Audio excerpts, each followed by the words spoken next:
Minnesota native's unique work on the movie Guardians of the Galaxy 3 is among the special effects up for an Oscar this Sunday.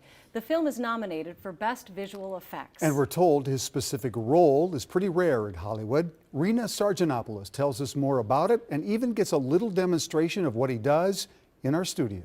Have you ever paid attention to the ending credits of a movie? There's a lot of names there.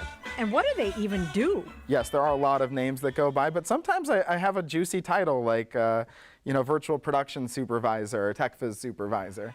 Well, you're about to meet one of them, and he's a Minnesota kid. Ari Feblowitz graduated from Minnetonka High School. Took a video production class there, took a architecture class, so I learned some of those programs like AutoCAD and Photoshop, and that was some of the first stuff I learned that helped me go in this direction. The direction Ari took is the visual effects side of movie making. My job is to bridge the virtual and the real world together. And he's worked on a lot of films that you know. Ant-Man and the Wasp, Avengers Endgame, Guardians of the Galaxy Volume 3, and Avatar 2, The Way of the Water. I'm a huge James Cameron fan. He directed many of my favorite films that inspired me to go into the film industry in the first place. So to work on a film like that was absolutely a dream come true. And you could say Ari's making movie magic come true. He's one of just a handful of people in Hollywood that do what he does. The virtual world is kind of a playground to be able to test out any camera move you want, see if it's going to work, see how to make it work. Ari gave us a little demonstration in our studio. So what I have here is a LiDAR app on my iPhone for doing 3D scans of the real world. So you can see here it's created geometry for everything I've scanned. And that's the room we're in right now. Yep, that's our little new studio. So you can see, it's a little rough around the edges, but there's the chair I'm sitting in, there's the TV screen, there's my computer.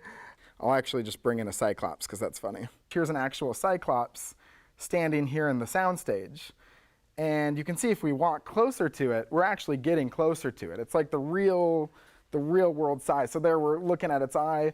It's the correct height. Okay, so why is that such a big deal? Because oftentimes actors are interacting with things that don't exist yet. So this technology allows everyone on set to see how it will really look, like in the movie. He's only holding this like big foam thing.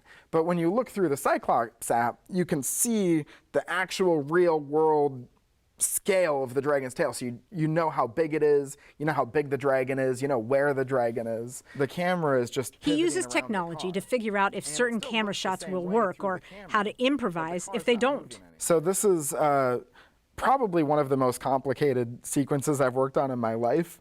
She can't actually be running upside down in circles. So the camera has to inherit all of the motion of that circle.